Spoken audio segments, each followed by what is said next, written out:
Hey, folks, and welcome to the Daily Ratings Podcast. It's a show where each week we're going to be sitting down with Vincent Daly to get his thoughts on the latest movies he's been watching, both older films and new releases. And don't worry, there's no spoilers.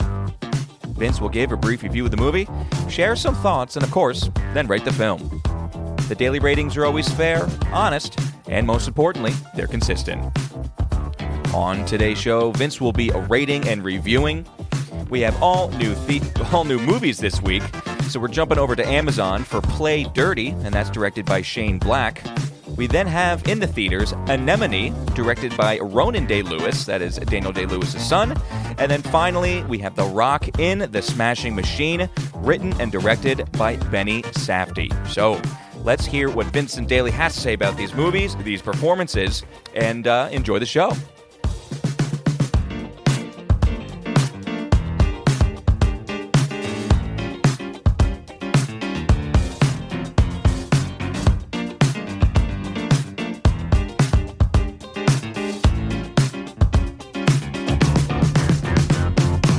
Mr. Vincent Daly, across the table from me. How are you doing, my friend? Thomas, how's it going? It's going okay for me and my week. How was your 3 new movies? How'd you enjoy yourself?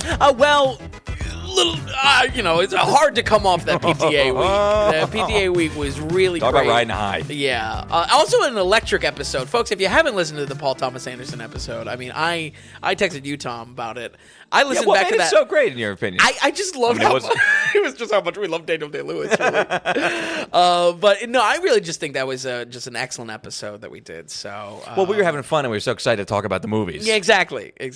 Where with this, I mean, it was just like anywhere but up, basically, or anywhere but down. Right. You know. I don't know. I was happy to do all 3 new movies because I'll be honest, all 3 of these I would have been curious enough that if we didn't get to them, probably would have been on a catch-up episode later in the year. Okay. So we got to them. Well, and I mean, I'm excited about the performances in 2 of these for sure. Yeah. And I don't know. I should have checked. Not Marky Mark. Not chomping at the bit for Marky Mark. Boy, he's in a weird spot right now when it comes to his movies. Weird spot. Yeah. But okay, so. Alternate title for this episode? No, I got nothing. Okay, I got nothing. 3 strikes are out. It's foreshadowing. People stay tuned still, you know. Yeah, right. So, Play Dirty was an Amazon film. I do remember.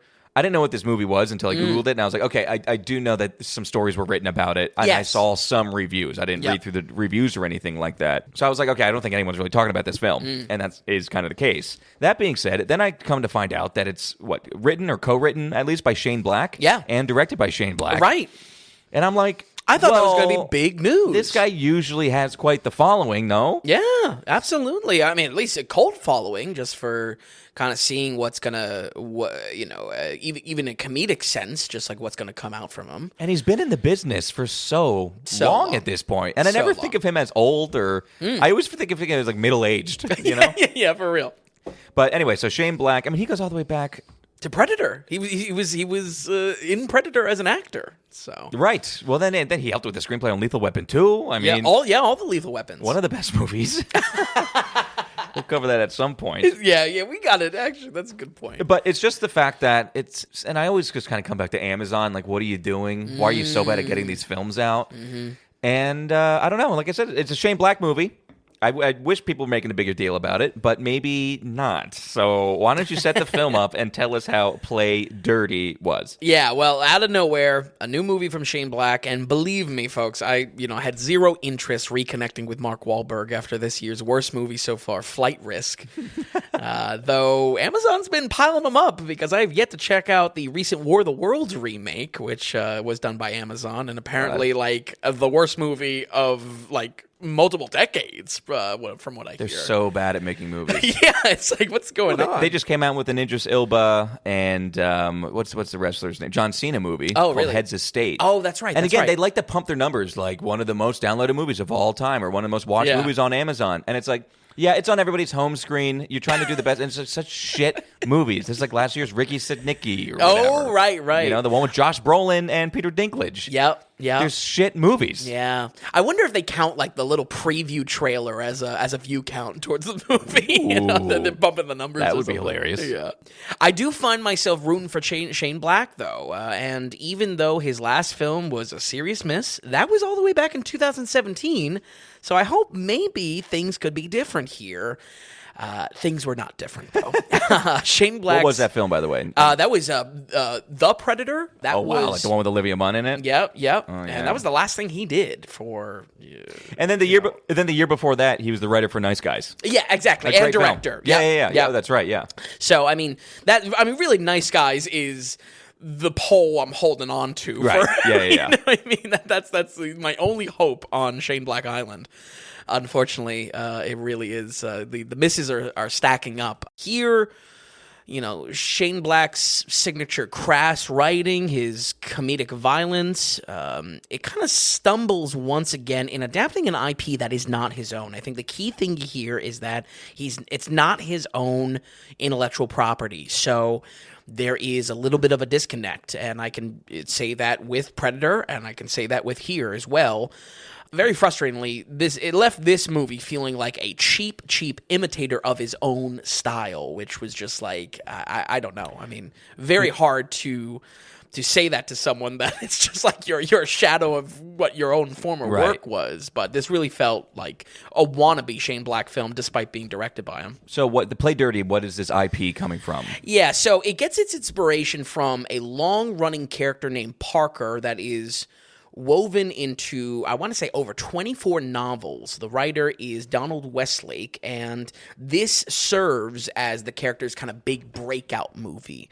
Stylistically, the movie wants to feel like a fun, crime-themed James Bond type flick, where Parker is going to be the core character to a different setup, and obviously not shown directly in the name. So, you know, while I'm not opposed to that, big issue right out of the gate is that its direct-to-streaming discount bin feeling does not help an introduction to a world at all, no less an introduction to a character that is played by Mark Wahlberg. You know? But that's basically the pitch for this. Think crime James Bond. With a humor twist. Yeah, definitely with a humor twist. And if anything, slight inspirations from the comic book scene as well for how wild our characters are.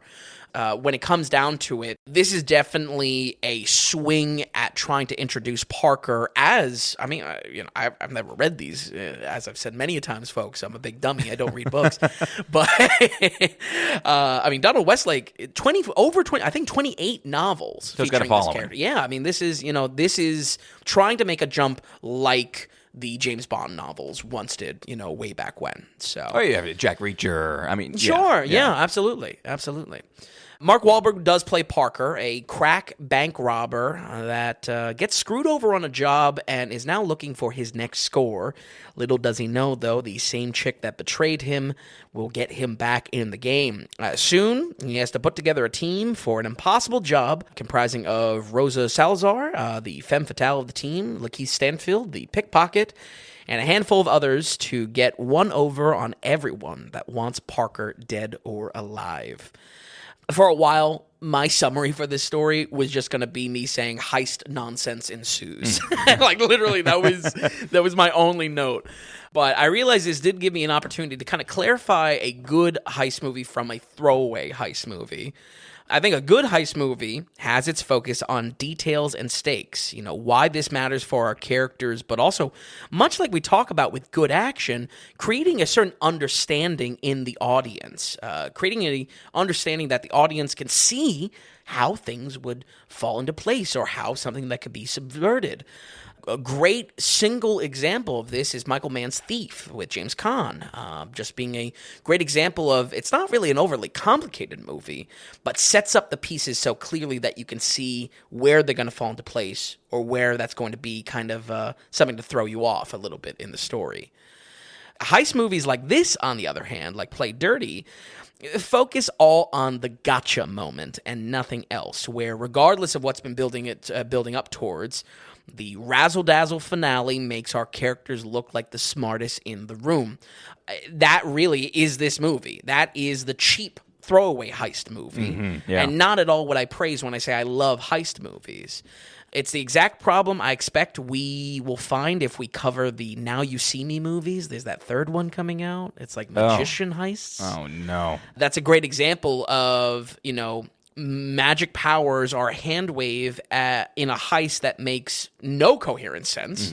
And sadly, this movie falls in that same exact issues. The not superpowered at all, but like the semi-superpower abilities of these criminals are the hand wave for doing whatever the hell they want for the surprise gotcha at the end to say like, and turns out Mark Wahlberg is the smartest guy.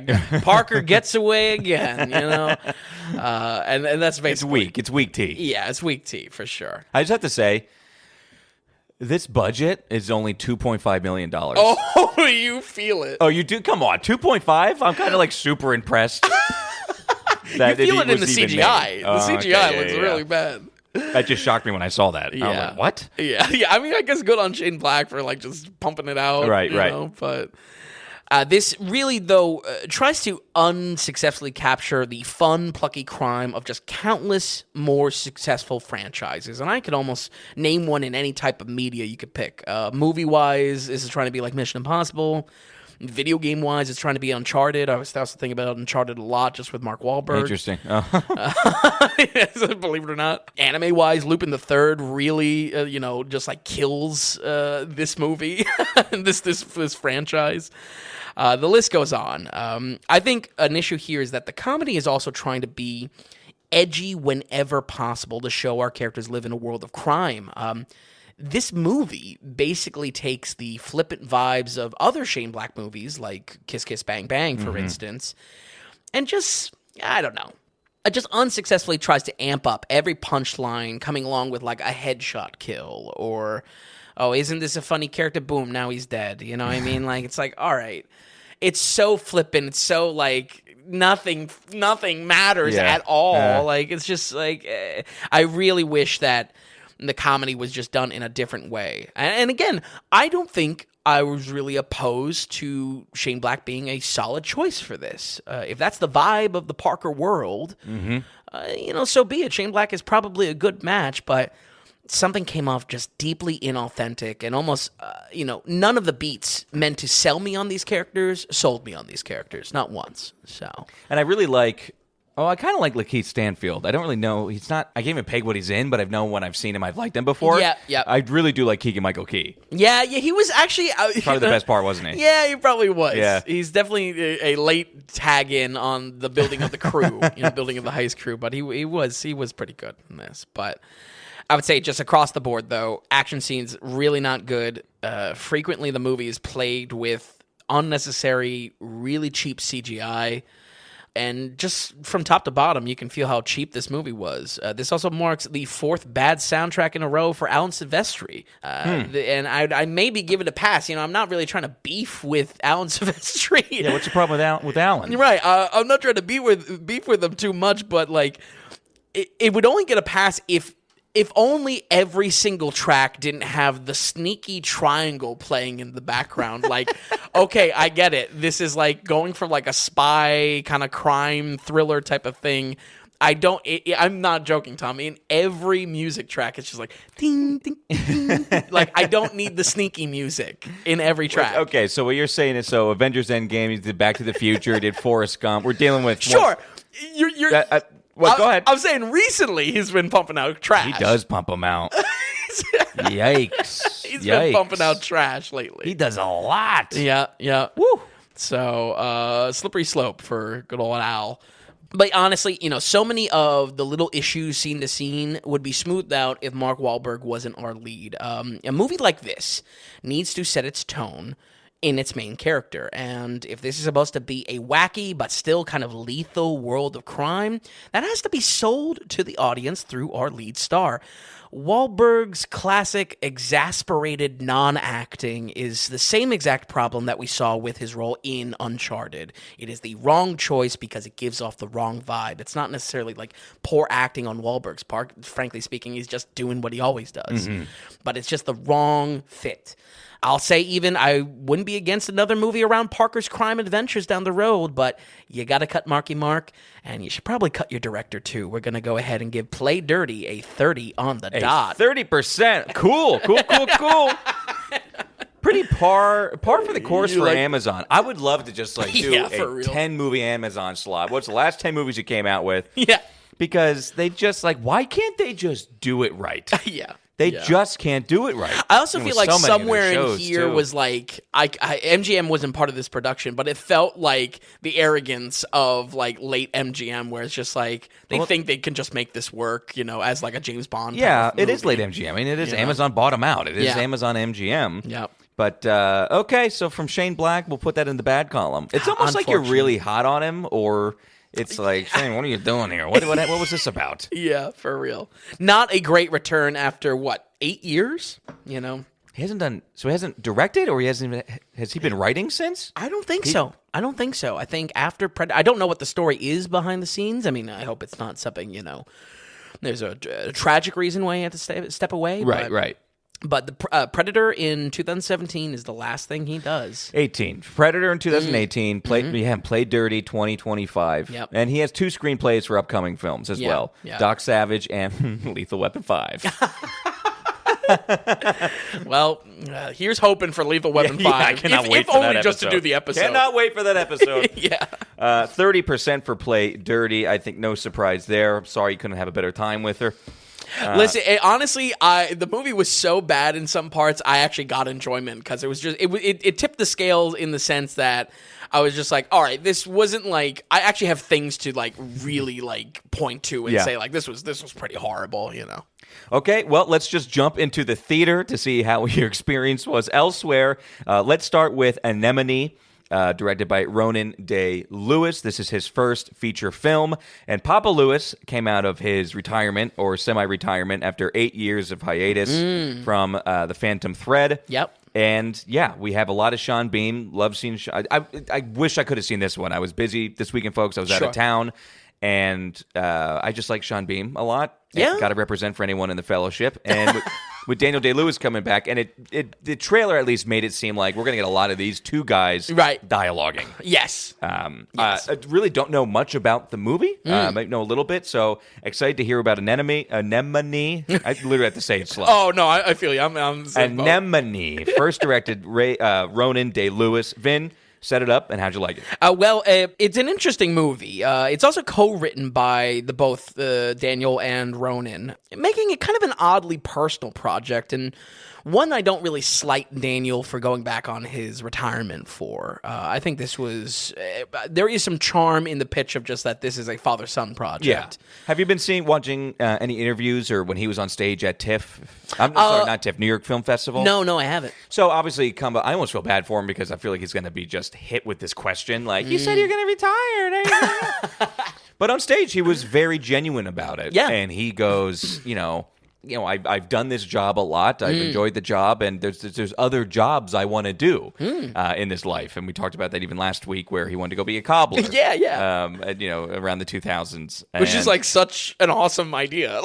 I mean, you can tell he loves to get into anything with art and get down to the nitty gritty of it. Yes. So anyway, and then he keeps on going. He goes after the last one, meaning Phantom Thread. It just put me in a bad spot, or it just put me in a weird mood. And he goes, I made a fool of myself, saying I was going to retire, and he goes, now I made an even bigger fool of myself another time, saying that I'm coming out and doing this. But he goes, to miss this opportunity to direct this with Ronan, it would be ridiculous to stand on my pride and say, well, I said I'm not going to do it anymore, so I won't. He goes, that just seems ridiculous. Yeah, I like that. There's a degree of humility and maybe something that you don't really expect from someone so hoity-toity like Daniel Day-Lewis, And he seems open. The big question for me when I realized, because this got announced, I don't know, maybe 8 months ago, or somewhere close to that, when it was announced that Daniel was coming back. And my biggest question was, okay, is he just coming back for his son to be in this film? But I have to say, his attitude seems like he is kind of back. I wouldn't be surprised if the big directors out there will be pitching for the next big Daniel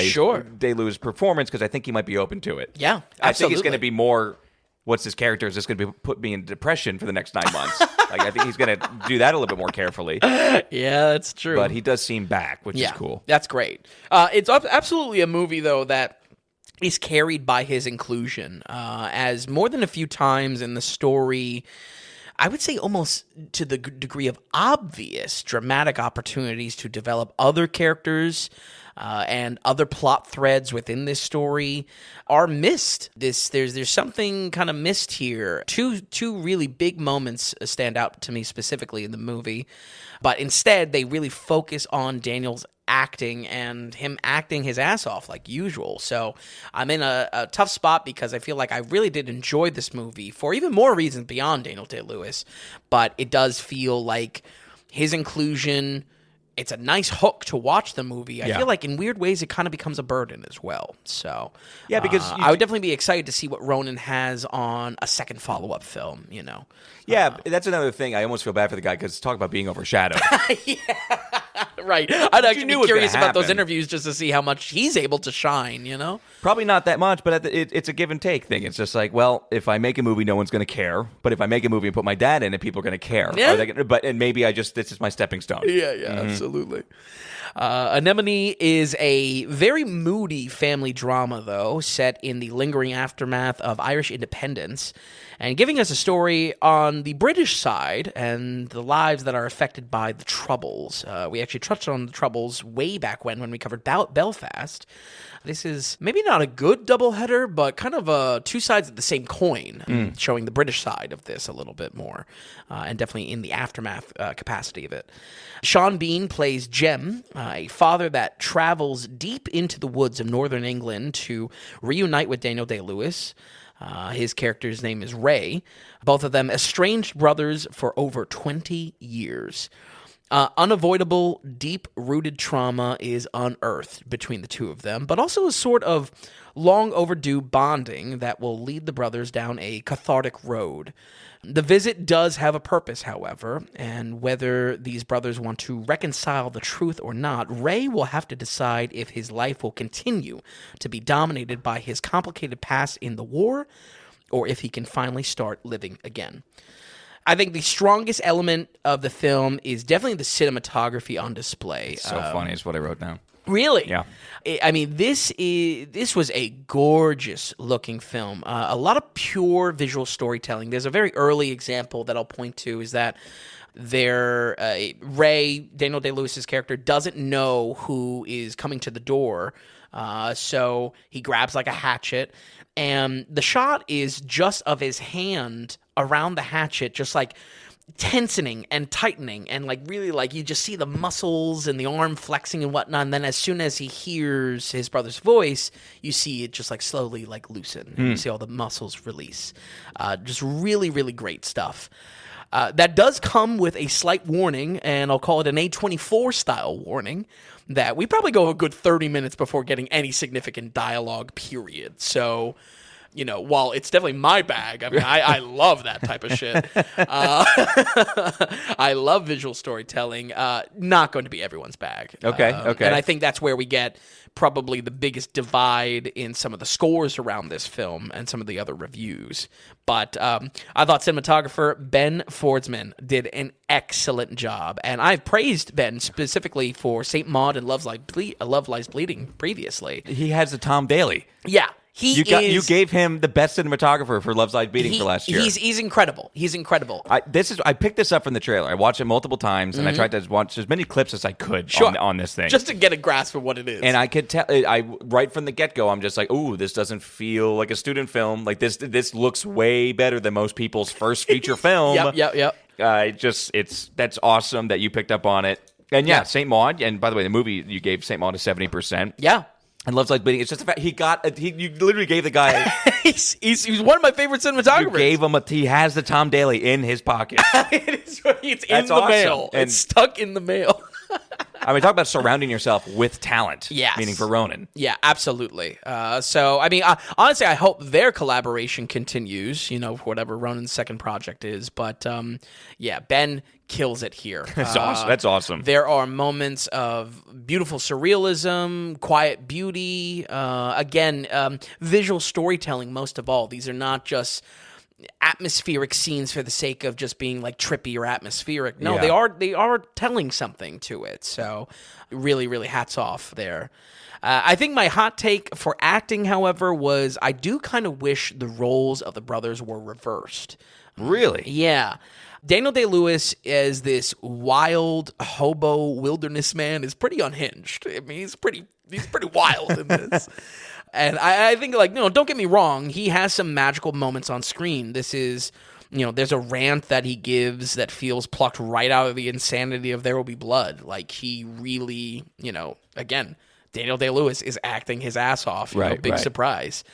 On the other hand, and I hate to say this because you do like Sean Bean, I feel like Sean Bean gets steamrolled by this performance.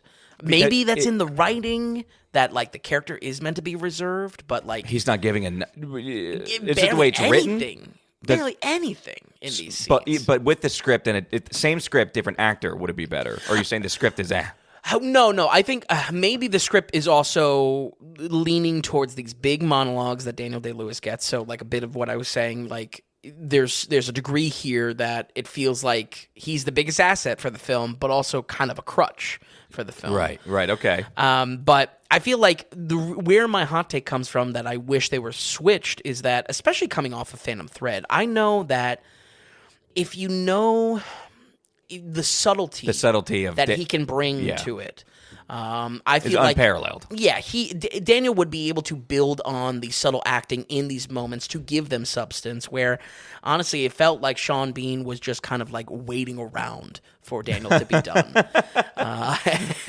and it's kind of hurt the film in a big way. Okay, I can see that. And I like Sean Bean too. Sure, yeah.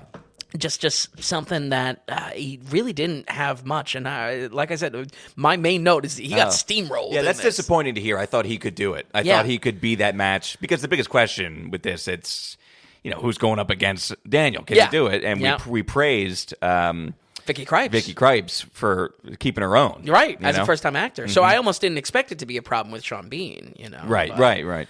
With the film as it is, it just feels very lopsided. Granted, that's leading towards a great performance from Daniel Day-Lewis, but just shows a very clear bias from Ronan that he has for his father.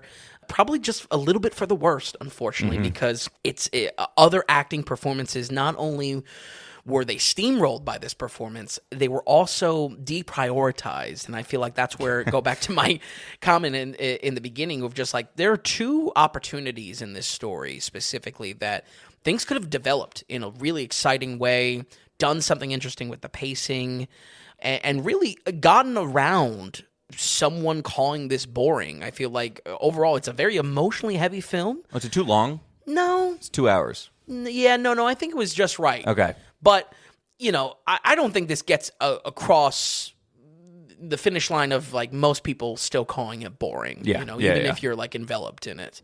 That's the thing, because if Phantom Thread didn't have the acting performances, that would be a bore. Yeah, you're right, exactly. But you're so enveloped that you're so, you're locked in. Yep. And here, the trauma that's unpacked between the brothers and Daniel Day-Lewis's acting, it's there. It's depth. But just two big moments in particular, the story it has missed opportunities to develop that placing a bit. And to do that, you would have need to give some more spotlight to other characters. Yeah.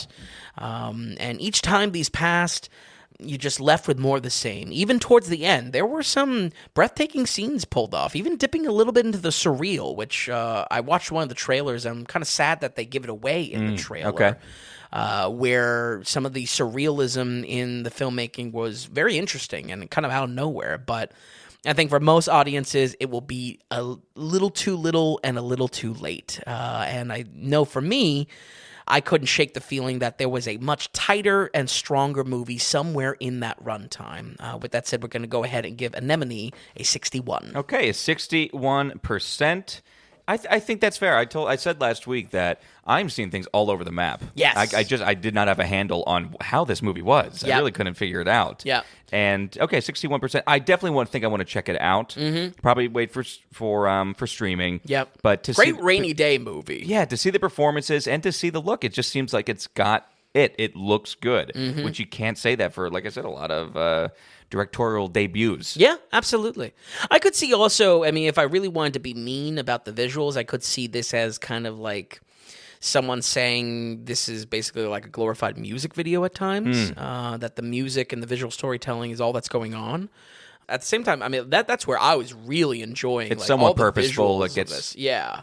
I always go back to what Robert Eggers said, where he loves cinematography, but he's always like, don't do too much. Like, the important thing is to just because you can don't do it. You don't want to be watching something and be taken away from it. Sure. And because that's a big mix.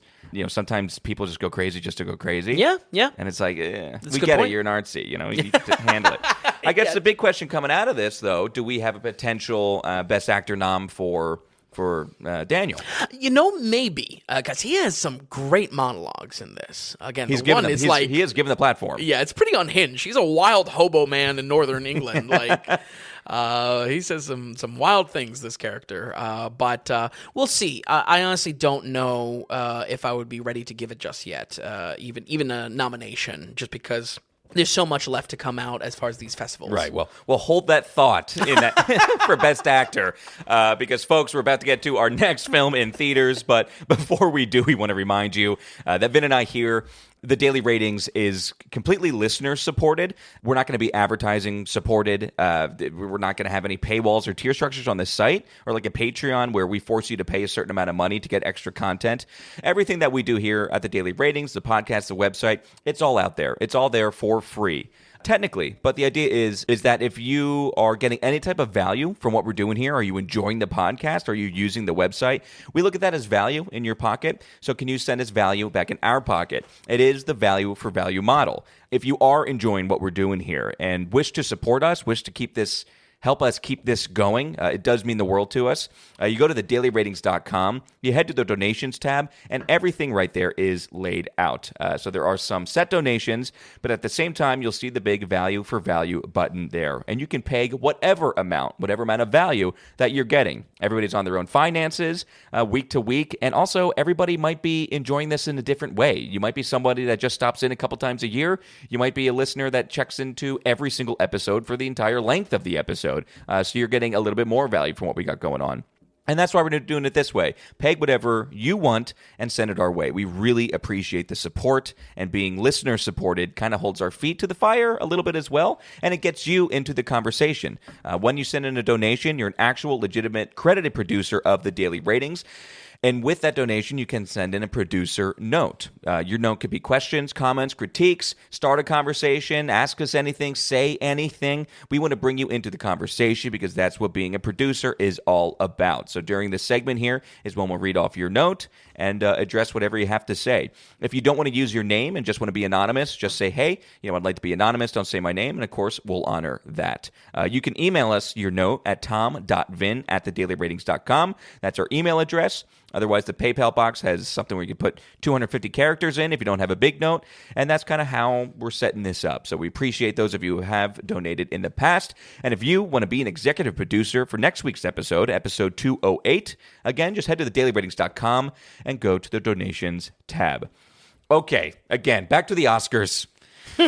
That's what this thing's being talked about. We have another A24 movie. Yeah. And this has to do with the MMA and early days of the MMA. It's called The Smashing Machine. It is directed by Benny Safdie, half of the Safdie brothers. Young guys coming up, directing. They were actors, and they still continue to act a little bit. Mm-hmm. But they like to do these indie films, and A24 likes to back them as well. Yes. So we have Josh Safdie coming out this Christmas with the Timmy movie. Yep. Which, what is it called? Marty Supreme. Mm-hmm. Yeah. And now we have Benny doing The Smashing Machine, and it seems like just an absolute platform for The Rock to get an Oscar run and invite and get back into the acting fold. The Rock was known for making some of the most money in Hollywood, but he doesn't do great pictures, and he was the action guy, and he tries to change that now. And the big failure was there was something that failed, or something that happened with him actually in the business, and then Black Adam failed. Yes, and once when Black Adam failed, I believe he was kind of semi-blacklisted for a bit. Sure, because it was kind of a semi-aggressive takeover, a takeover in the sense of a personality dominating and wanting audience reactions to that personality leading the charge where the money will go. Right. And not necessarily by the decisions in the boardroom of, Warner Bros. Studio. Right. But he's back now. And no, this isn't Jungle Cruise 2, which is apparently happening and in production. Oh, with Emily Blunt, yeah, that's so good. But we do have Emily Blunt and The Rock starring together once again in a movie. It's also not Iron Claw 2, which is last year's A24, emotional wrestling endeavor. Everything about the film stenches, reeks. I can feel the A24-ness of it. Maybe that's a good thing, maybe it's not. Regardless, tell us what is the story, who is this man he's playing, and get into the Smashing Machine. Well, let me start with saying I grew up loving The Rock. I really did. Oh? Went to WrestleMania 20 to see him. There's videos of me as a kid yelling, "Can you smell what The Rock is cooking?" Without a doubt, my favorite wrestler back in the day when I was into wrestling. Yeah. Before I stopped watching TV. God, I always forget that was a phase for you. Yeah, for real. I almost forget. Jump forward to recently, though, and he is taking a lot of flack from all sides, especially the internet. And honestly, it's not that any single piece of his career I find to be that bad. Through piss bottles on set to must-win clauses in his contracts, failed gym rat music career, and failed coup of the DCU. None of what people have been really skewering The Rock for bothers me that much. But I am pretty worn out on seeing him in projects, and this just clear Oscar bait switch up feels so predictable at this stage in his career that it just left me with very little excitement for this. Really? So really? Yeah. You're not thinking this is going to be Matthew McConaughey, Lincoln Lawyer. What am I thinking of? Dallas Buyers Club. Right, Dallas Buyers Club moment or anything. That's a good point. I'm sure The Rock would want to emulate that for sure. As far as like a switch up in genre and I think he wants to be taken more seriously. Yeah. I don't know. I mean, maybe we'll see for the second attempt. Yeah, it was not here, not necessarily by The Rock's effort. I think a lot is wrong, at least my view of this film, in how it's comprised, how it's edited together, how it's stitched together, and ultimately still just being, going the extra mile to be different, but still just being another dime a dozen biopic. So. Oh, okay. The project is interesting for Ben Safdie's involvement, actor turned director, and this being his first personal film breaking out on his own.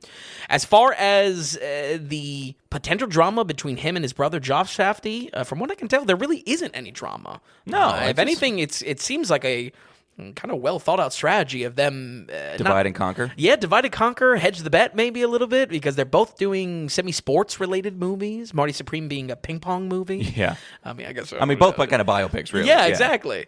But both being released in the same year does make a kind of unavoidable matchup, and we spoke about it before on our kind of 2025 remaining of 2025 hype up vid or episode. There was something there that. I was kind of very curious which one would come out better out of the brothers' projects. Of course. So, for now, though, the Smashing Machine is a emotional addiction drama and mixed martial arts biopic for the real-life fighter Mark Kerr. Taking place in the fledgling years of the sport, we see his career from 1997 to 2000 on the dot, as well as many other key figures in the scene, such as Mark Coleman and Bas Rutten. This gives me the very rare opportunity to mention Bas Rutten because he acts in this as himself. Folks, if you've never seen Bas Rutten's bar fight instructional videos... Oh, this is this guy? Yeah, dang it, and he smack his face. Everybody underestimates the kick in the groin. Boom, that's the first thing to do. I follow up, bang, bang, bang. Right away after that, dang it, the dang. Boom, that's the left elbow right there. Bang, headbutt out of nothing. Boom, the right elbow, bring right straight. Maybe now the headbutt comes. Knee to the face. And look what we got here. Smack his face. create distance, and grab a chair. Boy, do you have a treat to watch. Like, internet gold. Internet, like, absolute gold. But a real figure in the training scene of MMA at the time. Yeah. He kind of goes from, rough upbringings and translates that to his training career. Dwayne Johnson plays Mark Kerr, though, a gentle giant that suppresses his problems on the inside with different substances. But in his own words, nothing can beat the insatiable high of fame. While Kerr sees his focus in the ring like a laser beam, his longtime girlfriend Dawn, played by Emily Blunt, is a distraction from that, sometimes supporting him in the exact way he needs, but other times tempting him to fall back into his worst habits. Kerr undoubtedly is a salesman for his sport, though. And whether you remember his name or not, this story shows how his dedication made MMA what it is today. Personally, I walked into this pretty clueless who Mark Kerr was, but left the movie with just a lot more disappointment because of just how much this really boiled down to a dime a dozen biopic. That's a shame. I wasn't expecting that, to be honest about it. Yeah. Just right out of the gate, definitely a notch below. I don't know how much below, but a notch below Iron Claw, because Iron Claw dealt with fiction characters where they were able to craft whatever story they wanted. This feels burdened by the predictable rise and fall beats of a biopic, but also just Kerr's actual life. The notes it has to hit, basically, for it to be a biopic. I really thought it was going to be a little bit different. Yeah. I thought the structure was going to be different. More. Okay. Yeah. Ben Safdie wears a lot of hats in this production, but I think one that falls short, oddly enough, is editing. So much of this story is presented as a stream of consciousness in Kerr's career that it loses some of the smaller moments that, one, could make a difference in a movie like this, but two, frankly, the smaller moments that The Rock needs to make a run at this like Oscar-winning performance. I feel like what is cut to make a somewhat stream of consciousness biopic of it's only Kerr focusing on like the big wins or the highs and the lows of his own career, almost how he would beat himself up in his mind over, really robs smaller, subtle acting that we can get. And instead, we're always just on to the next thing and not without the building blocks to make that really stick, make that really land dramatically. It also made for really weak drama across the board, especially when it comes to the relationship between The Rock and Emily Blunt, whether it's Mark just not wanting to lose a match or the melodrama in his relationship with Dawn. All of it just seems very shallow. I mean, it was shallow. If I want to be harsh, it was boring. Well, this is very surprising. Yeah. I thought there was going to be some depth and really good stuff here. Early UFC stuff. Sure. Sides of the business, I thought it was going to be heavy on the couple aspect, too. Yeah. Not even so much. I don't know. I didn't even, again, a biopic wasn't really in my mind. It was more just like interpersonal story, marriage story. Yeah. Type of deal, and these two dealing with whatever this new UFC thing that's coming up. Yeah. And how do you if work anything, that out? a lot of ways I wish that it was a fictional character set maybe in a semi-realistic origins of the MMA, or the UFC. But it's just really predictable. Been there, done that. I mean, everything I've said about biopics in the past, 3 years. I know. So, It's tough. The shallowness, it's tough because for this reason, many big moments in the story just don't feel earned. And the whole film just feels like it was they shot everything. They had a safe biopic clearly on paper. And then the story was just unnecessarily jigsawed into pieces to spice it up a little bit. And then by doing so, lost some of the key pieces that made the drama really stick. I think look no further than, again, the melodrama between Emily Blunt and Dwayne Johnson. This relationship, it's kind of like a, okay, No, come on. Who cares? I was so excited for these two. Really? Well, I mean, the trailer was You're a fan selling of Jungle Cruise? I have watched Jungle Cruise, believe it or not. No, I love Emily Blunt. I think she's great. She's gorgeous in this. They apparently are like they get along super well. The chemistry seemed fantastic on screen. Right. And so I just thought we were going to watch like two really good performances. Yeah. of this husband-wife relationship and the the ups and downs of it. Right. I was gonna be, extremely shallow. And I mean, Wow. and that's where I put credit in the fact that if that's truly, I mean, the reality of how their relationship unfolded, the ups and downs of it, so be it. I mean, that's where the biopic takes over. My preference for maybe something unique or something really groundbreaking, but all of it felt extremely shallow. Wow. Like kind of like who gives a fuck? Like who gives a fuck? Like it was seriously like that. Like to the point that like I definitely had a predominantly male crowd in the theater seeing That makes this. sense. That some older guys in the front, like they have like a breakup multiple times in this, but like one of the breakups they clapped, they were like hooting and hollering, like get her out of the life, get her out, Mark. That is hilarious. Which is just ridiculous. I mean, Oh man, that is hilarious. but I honestly, and to say something about this film too. I don't think it had quite the punch during the Nice. during the festivals. The one comment that I made multiple times was it did seem like the main consensus in the festivals of all the movies was he had a great performance. This box office was way worse than what they were hoping Yes. for. And I just saw with how big the UFC is right now and growing Yeah. in numbers, it would have had a stronger support group to come out. no less to your point about The Rock being one of the highest paid actors, period. I mean, you think Right. that's draw. You don't get those numbers without draw, Yeah. box office draw. Because you look at, I mean, I think Iron Claw did better because of all the Zac Efron and that story Sure. coming out. I mean, Sure. but boy, it just surprises me. I don't know. Yeah, it really was. I certainly, I wouldn't say even though I didn't enjoy this movie that much, I didn't want to root against it in that capacity. Of course, yeah. Because I do feel like that will harm the potential for The Rock to do something significant with a follow-up serious attempt. You know what I mean? Well- I think you bring up a great point with McConaughey. It's just like, Dallas Buyers Club is incredible, but McConaughey does amazing things after Buyers Club. Well, but that's... So hopefully, a second follow-up with The Rock, I'm hoping for even better, Well, is this Scorsese Hawaiian Mob movie going to happen or not? He's... I'm rooting against that. But but that is still being talked about. That production or whatever Yeah. that hasn't been shut down, even though that we know Marty's next film. Yep. And it's not that's still not out of the question. So we'll see. I do think that he's trying to rebrand himself. Yeah. And I don't know. I guess if he gets a nomination, that might just be good enough. Yep. What would be funny is if he gets a nomination and Timmy gets a nomination.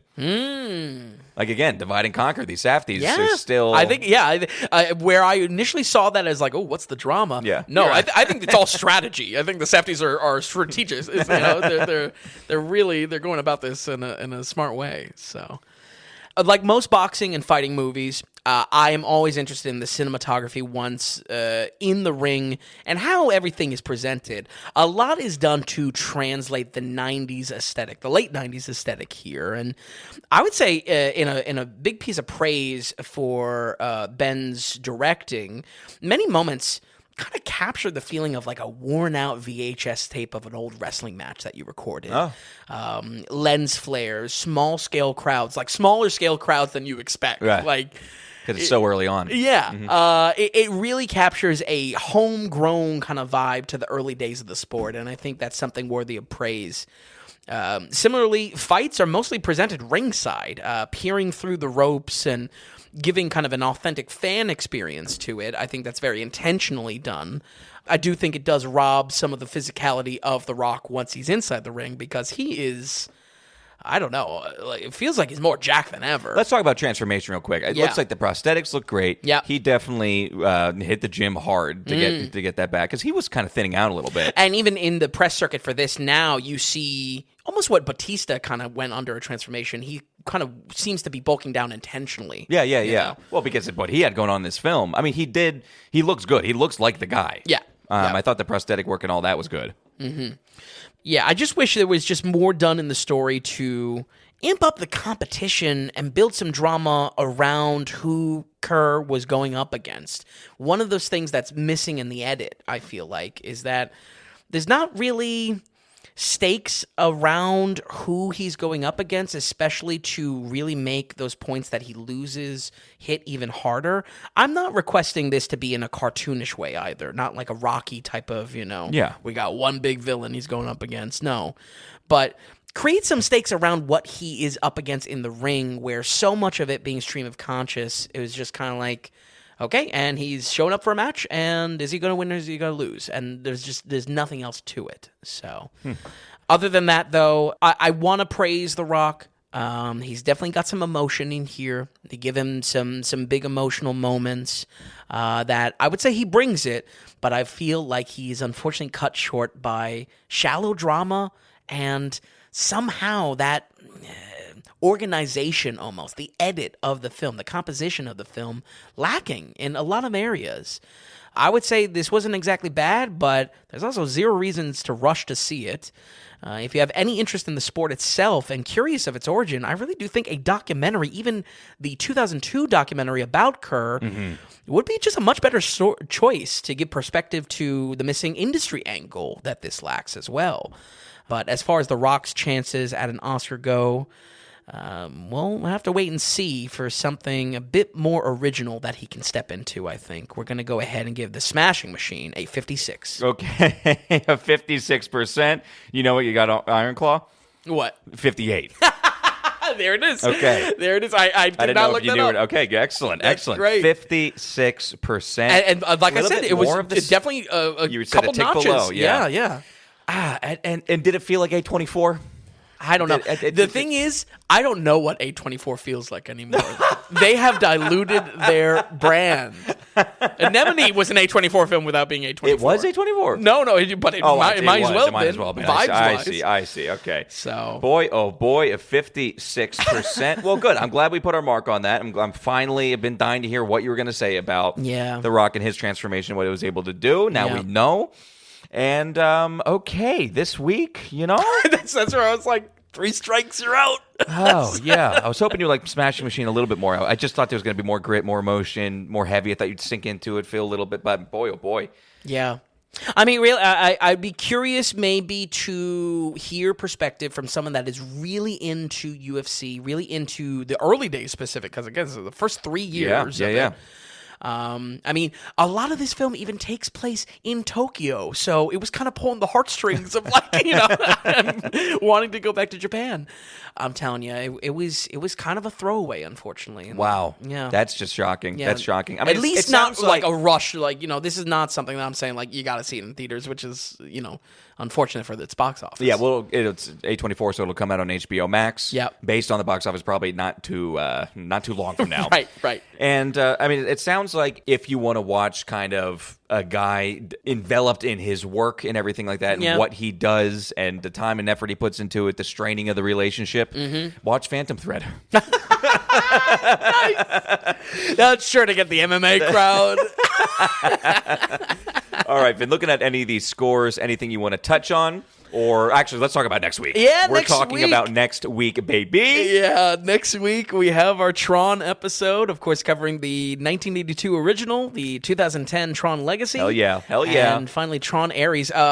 Tron Ares, all over the map. Like all over the map ratings-wise. Pretty crazy. I texted Finn to say, I said, holy shit. Ebert gave it, well, not Ebert, but Ebert.com gave it 4 stars. Out of 4 stars. Couldn't believe it. In Disney's pockets is what he is. So, so by the way, I cannot wait for the Tron. I'm going to rewatch all of them. Yeah. Even though I watched the first one probably 3 times, watched Legacy probably 3 or 4 times. Sure. I did make that mention last week or whatever, a couple weeks ago. Do we have a Cloud Atlas situation where we love Legacy? I don't know how other people like it. Right. I don't know how people, I think people who love Tron have a connection with it, or even years ago. If you go and watch it now in 2025, you might be like, what is this horrible thing I'm looking at? But I did see a video where it was just like, Tron fan base. What do you have? What leg do you have to stand on? Like, Also, what's the demographic of the Tron? What's the Tron fan base? I have no idea where it's at right now. So we do have the 3 movies, and I did want to. I was like, should I watch Legacy again before Ares to catch up? You know what I mean? How close is the storyline? Sure. Whatever. So this is what a search says. Okay. While it's not strictly mandatory, it is strongly recommended to watch Tron Legacy before Tron Ares. And it's like, okay, Legacy sets the stage for Ares. So Sure. Google AI in Disney's pockets as well. Can't wait. That'll be next week. I'm really excited for that first one, too, because I've definitely only seen that once. I mean, really, this week is a week of CGI and VFX for me. For Tron Week. Yeah. Oh, yeah. The Tron Legacy, obviously, one of the first in the wave of Disney doing the, new face, CGI the young face. Bridges. Yeah, they took Jeff Bridges, made him younger. And that's really one of the first to do it. Yep. 2010. That you'll later see in the Star Wars, sequels. 5 years later. Yeah. So Tron, they really were early on it. Yeah, absolutely. So, but super excited, obviously. Good music across the board. But yeah, it should be a fun time. It's going to be a blast. Cannot wait, honestly. I already started listening to the 9 Inch Nails soundtrack. Oh, really? For the Tron Ares. Nice. So, yeah, excellent. Very excited for that. If you actually do want to watch along, it is Disney product. So whether you have Disney Plus or if you have Hulu, those should be easy finds for you. Yep. And it's really hitting the theaters hard this weekend. Can't wait to go see it in Dolby, honestly. So, all right, Vin, thank you so much for watching these. Stopping by here this evening. We'll run them down one more time. We've got Play Dirty with a 30%, Anemone with a 61%, and The Smashing Machine with a 56%. Folks, as always, thank you so much for tuning in week after week and hanging out with us. It's always a blast. And we'll see you right here on Tuesday for the news show. And we'll have Vincent Daly back here next Thursday on the Daily Ratings Podcast.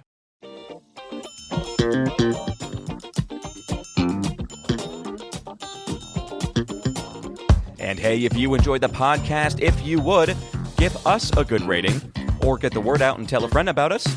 And just a reminder that the Daily Ratings is completely producer supported. We want to stay away from advertising, and we don't want to have any paywalls or tier structures or subscriptions.